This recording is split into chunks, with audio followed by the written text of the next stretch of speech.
Hi மக்கா, எல்லாரும் எப்படி இருக்கீங்க? உயிர்நாடி டே 2 நேத்திக்கு படித்த கையோடையே உயிர்நாடி டே 3யையும் வாசிச்சு விட்டுட்டேன் பார்த்துக்கோங்க. அதை தான் இன்னைக்கு ரிவைஸ் பண்ணலாம் அப்படின்னு சொல்லிட்டு நான் எடுத்திருக்கேன். நேத்திக்கே நான் ஸ்கூல் புக் வைஸ் ரிவைஸ் பண்ணி முடிச்சதுனால இன்னைக்கு விவி சாரோட புக்கில் ரிவைஸ் பண்ணலாம் அப்படின்னு சொல்லி தான் எடுத்து வச்சிருக்கேன் பார்த்துக்கோங்க. விவி டிஎன்பிஎஸ்சி புக் நான் வாங்கியிருக்கேன்னு உங்கள்கிட்ட சொன்ன பிறகு என்னோட கமெண்ட் செக்ஷனில் ஃப்ரீக்வெண்ட்டாக நீங்கள் கேட்குற கொஸ்டின் வந்து நீங்கள் இங்கிலீஷ் மீடியம் உங்களுக்கு இந்த தமிழ் புக் புரியுமா அப்படின்னு தான் நிறைய பேர் கேட்குறீங்க. நான் பார்த்தீங்கன்னா லாஸ்ட் குரூப் 4ல் இருந்தே விவி சாரோட வீடியோஸ் தான் பார்த்து படித்தேன் பார்த்துக்கோங்க. அதனால எனக்கு வந்து இது ஈஸியாக இருக்கு. நான் இப்போ ஒரு லெசன் ஜிஎஸ்ல வந்து இங்கிலீஷ்ல படிப்பேன். படிச்சு முடிச்சுட்டு அதை நேரா போய் விவி சாரோட line by line question video பார்ப்பேன் பார்த்துக்கோங்க. அப்படி எனக்கு பார்த்ததுனால எனக்கு அந்த தமிழ் வேர்ட்ஸ் எல்லாமே எனக்கு கொஞ்சம் ரெஜிஸ்டர் ஆயிட்டு மைண்டில்.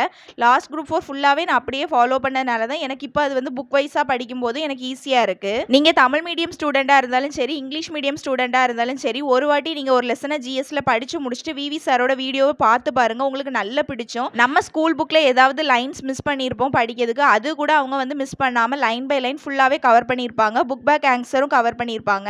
எனக்கு இங்கிலீஷில் எந்த ஒரு வீடியோவும் கிடைக்கல அந்த சமயம் நான் தேடும்போது. அப்போ தான் எனக்கு இவங்களோட வீடியோஸ் வந்து கிடச்சி லைன் பை லைன் படிக்கிறதுக்கு ஈஸியாக இருக்கும் அப்படிங்கிறதுனால பார்க்க ஆரம்பித்தேன். அப்புறம் போக போக எனக்கு நல்லா பிடிச்சிட்டு பார்த்துக்கோங்க. ஜிஎஸ் ரிவிஷனுக்கு அவங்களோட வீடியோஸ் எல்லாமே 100% ஒர்த்தாக இருக்கும். வேணுங்கிறவங்க யூஸ் பண்ணிக்கோங்க. எல்லாமே ஃப்ரீ தான். நான் லாஸ்ட் குரூப் 4 அப்படி தான் படித்தேன்.